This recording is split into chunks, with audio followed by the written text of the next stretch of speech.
Last December, economic governance in the EU took a leap forward with the introduction of the six-pack. 6 pieces of legislation which set out new rules for the conduct of economic and budgetary affairs by EU member states. This video will show how it came into being.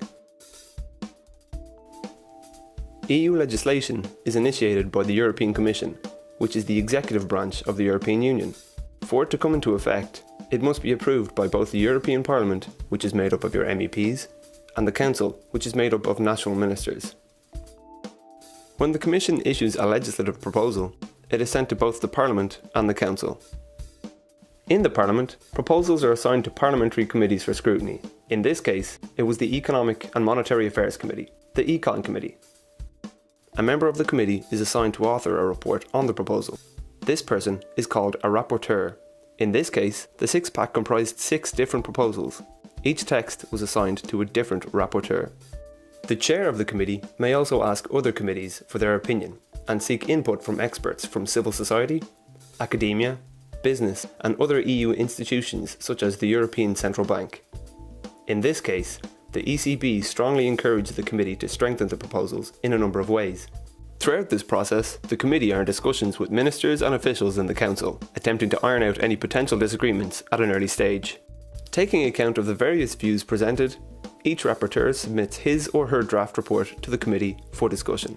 After consideration, the draft report is put to the vote and possibly amended.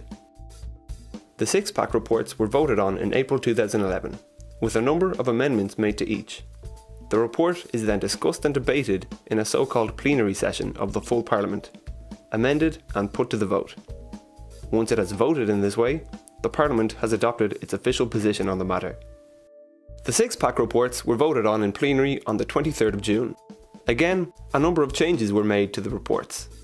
This vote allowed the Parliament to adopt an official negotiating position for talks with the Council, which continued throughout the summer.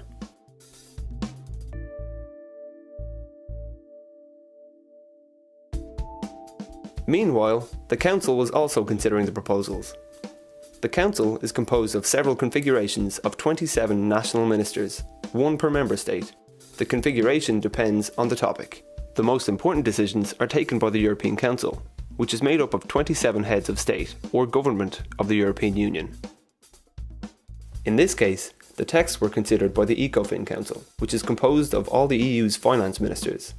They debated the six-pack on 4 different occasions, in January, February, June and July, before reaching a final position for negotiations with the Parliament. In this stage of the negotiations, the Parliament delegation was led by the chair of the committee, Sharon Bowles MEP, and the 6 rapporteurs. The Council delegation was led by the Finance Minister of Poland, Jan Vincent Rostowski. After months of negotiation, the deal was finally struck on the 21st of September. A compromise text was then sent back to the European Parliament for a final vote of approval, which was passed on the 28th of September, and to the ECOFIN Council for their final agreement, which was given on the 8th of November.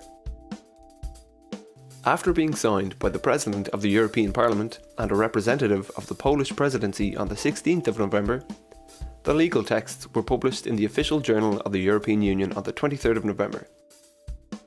This example demonstrates some of the complexity of the European legislative process, but also how it can be remarkably efficient, even when dealing with fundamental changes to the way the Union operates.